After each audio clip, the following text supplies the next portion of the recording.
The drills are a good example of the city-state's attempt to maintain a delicate position of balance between Beijing and Washington. Singapore and China will tomorrow begin a joint military exercise, as the city-state seeks to navigate the regional waters roiled by the growing strategic competition between Beijing and Washington.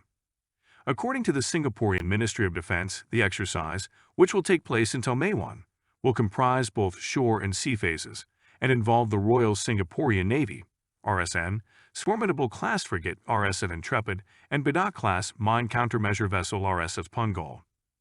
The Republic of Singapore Navy conducts regular bilateral and multilateral exercises with foreign navies as part of its ongoing effort to enhance mutual trust and cooperation with other countries, quoted the ministry as saying, China's People's Liberation Army Navy will deploy a missile-bearing frigate, the Yulin, and a mine-hunting ship, the Chibi, to the joint maritime exercise, which will last from late April to early May, the Chinese Defense Ministry said in a statement. The joint military drill will be the first since China and Singapore held a combined naval exercise in the South China Sea in September 2021, a move that Chinese state media said boosted the two navies' mutual trust and enhanced the level of military cooperation between both countries. Since, and indeed, before the establishment of diplomatic relations in 1990, the primary bond between Singapore and China has been economic, but recent years have seen the two nations establish closer security relations, in line with Beijing's efforts to increase its military engagement in Southeast Asia. In October 2019, the two countries signed an enhanced defense agreement, an upgrade to the Agreement on Defense Exchanges and Security Cooperation signed in 2008. The agreement included a number of incremental but significant developments in bilateral security ties, including the establishment of a visiting forces agreement, a mutual logistics support arrangement, and a bilateral defense hotline.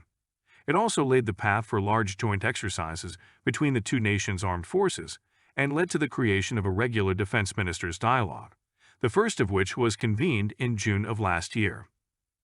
This week's exercise is also a good example of how Singapore is seeking to maintain a balance between China and the U.S. in an era of growing strategic competition.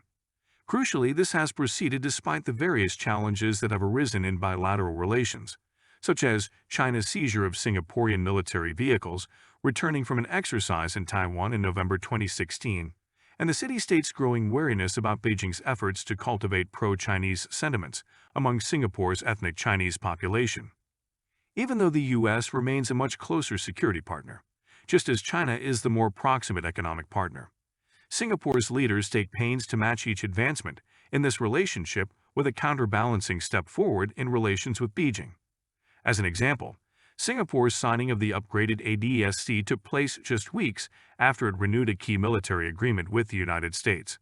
Likewise, in August of last year, Singapore participated for the first time in the U.S. military's expanded Super Garuda Shield exercise with Indonesia, to which this current drill with China could be seen as a response of sorts. All this is to say that Singapore, gifted with Southeast Asia's most stable and strategic foreign policy establishment, will continue to attempt to situate itself at the delicate midpoint between Washington and Beijing, while counseling both to pull back from the brink.